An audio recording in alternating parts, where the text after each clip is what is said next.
Hindi, i-charge, isasaksak to, di kuryente eh, oh. So, yan guys. Yung charger niya, sasaksak to. Ano? Paano? Dito pa siya sasaksak yung Charger. Tapos isasaksak ka sa outlet. Oo. Oo, naintindihan ko na. Ganun pala. So guys, kung meron kayong e-bike, ganyan, bumili kayo ng ganito. Timer.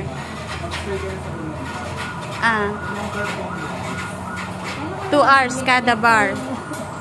So, kapag drain na drain but iseset ito sa 8 hours. Ayun, 8 hours. Ayan, 8 hours.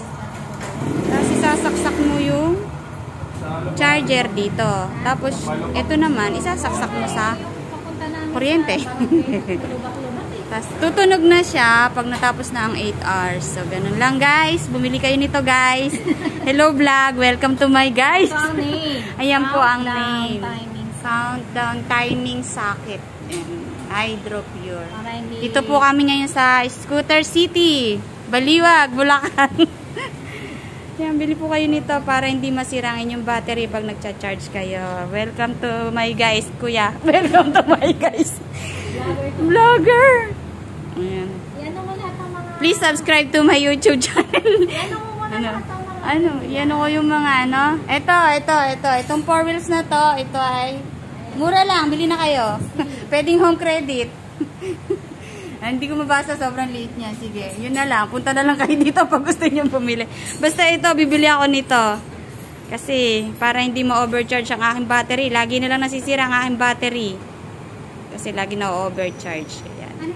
Itong charger, isasaksak dito. Tapos ito, isasaksak sa kuryente.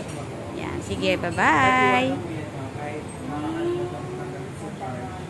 Kusa siya. Ganon. Automatic itong mag-o-off. Kaya hindi ba yung mga ibang sumasabog kasi wala siyang automatic na power off. So ito automatic siya mag-o-off. Kahit matulog pala kunyari charge mo bago matulog. So bili na kayo nito, guys. Timer countdown timing socket. Ayan. Sige guys, bye-bye.